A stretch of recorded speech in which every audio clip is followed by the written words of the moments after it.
Oh. Hey guys, how you doing? Tales from a Technician, episode 3. 3, yeah. And I'm starting to get into it, starting to find my sea legs there in the shop. Getting to know Harry McDaniel. He and I, we could find noises in cars that nobody else could find.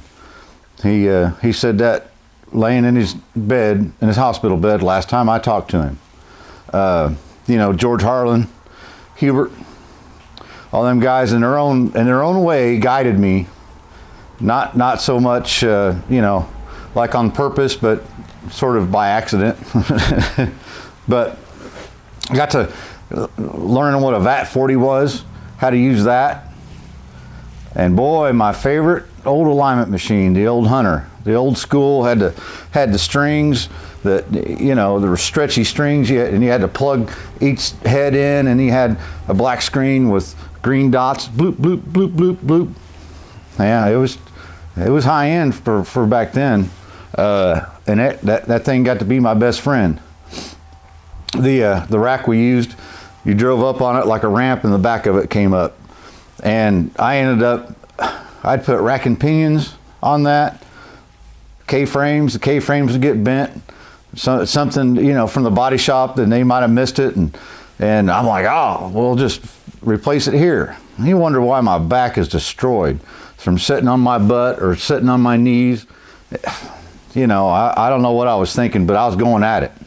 Because they done decided that they were losing money on me, and for my $7.50 a flat rate hour, I was sinking or swimming. I was bound to determine I was going to swim one way or another. And funny story, and I remember it was a Dodge Lancer, I believe. It was black, 4-door, a little turbo car. And I worked on that car at least 8 times, trying to align it, make it go straight. I'd drive it, it'd be perfect. That guy complained, it pulled left and the steering wheel was off center. Every time he'd come right back. Like, man. So I'm getting it on the rack for like the 8th time, and somebody in the shop said, that's the one I had to put the seat frame in because it was broke. I said, it was broke? He goes, yeah, he's a big feller. I'm like, So I walked up around where the waiting room was, and I saw him. I was like, there's the problem. my little 120-pound body didn't do nothing to it. I'm not 120 pounds anymore. I'm more like 200. I'll make a carpool now. But so I talked to the advisor, said, hey man, we gotta get this guy, see if he can't sit in this car while I align it. And they're like, you can't do that. And I'm like, we gotta do something. So the guy was a nice guy. Come out, and I backed the car off that ramp and asked him to get in the car. And I said, I believe I know what's going on. He's like, okay. I think he knew too, And he carefully drove it up to that ramp, and I guided him on, stopped him, put the back of it up, set the heads on it. Sure enough, that thing was whacked out like Channel 4, If you live in central Indiana, you know what, messed up like Channel 4 means. So I spent about an hour getting things straightened around, and I told him, I said, you hold that steering wheel right where you want it. Don't let go of it, hold it right where you want it. And I at this time, because of all the wreck jobs and all that stuff I'd worked on, I knew my alignment numbers really good, I was good at it. People was bringing them from all over the place, so they heard this kid was really good at alignments, and of course that just made my head get bigger and bigger and bigger. We'll get to that later. Got that car, he took it for a drive, never been so tickled. He said, I've never had a car ride that good. Straight, don't pull, and he was happy. But it's things like that I always kind of looked outside the box sometimes, and other technicians just wouldn't. I got money to make. I get that too. I can be that way. But, so I was getting good at that sort of thing. And there's a funny story I wanted to tell you that I'd meant to mention in the last episode. We were closed on Saturdays, but the dealership was open because sales was open on Saturdays. We never worked on Saturdays. We worked late on Wednesday nights, I think. So I was in there probably working on my own car, which I shouldn't have been doing. And one of the sales managers comes down. His name was KC. Not Casey, KC.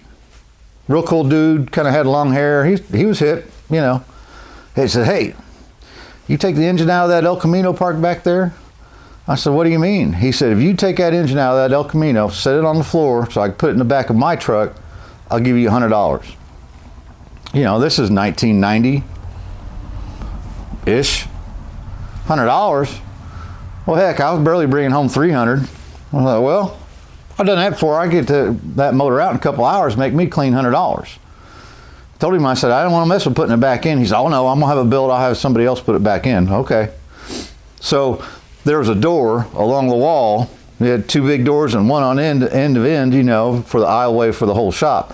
Well, there was one stall that had a door, overhead door, and the engine guy always used that stall because he could pull that engine out and have room to go through that door if he had to, or back the car up to pull the engine out to go in the aisleway.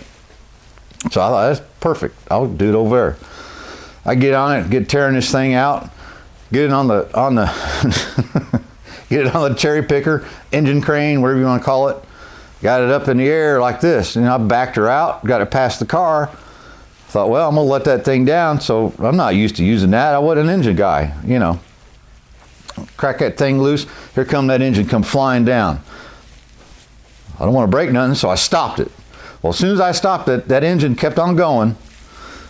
The cross leg, the back legs of that cherry picker caught me right in the groin and shoved me straight up in the air. And I hit that door all the way up in the air. And I remember my shoulder hitting the door, my groin was all come crashing down the ground, engine laying on its side, cherry picker laying on its side.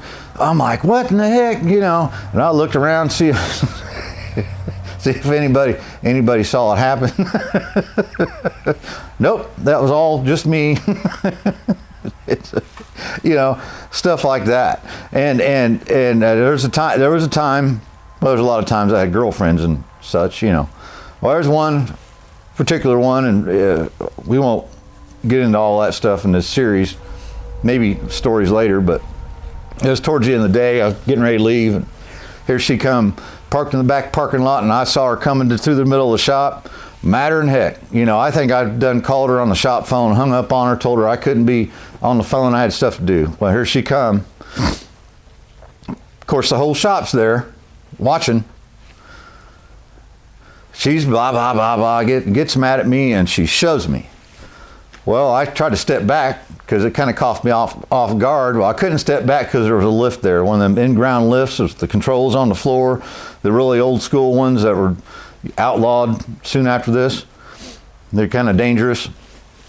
And caught my heel on that, flat on my back, right, and just landed right in it. And boy, she just went, ooh, turned around, ran right back out of the back door and took off.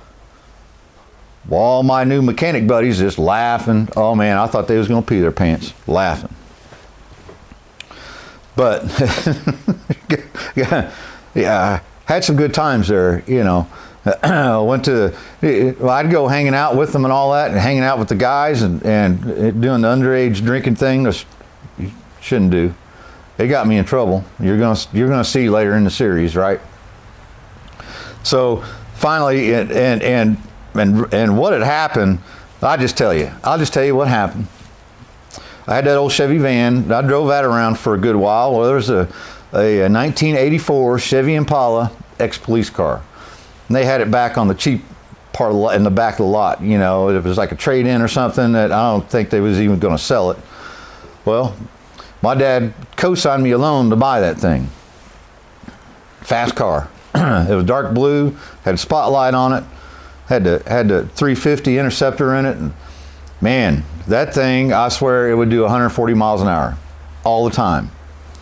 Well, we rode around with, and this time I had a couple roommates, and I think it was on a Sunday or Saturday, probably Saturday afternoon.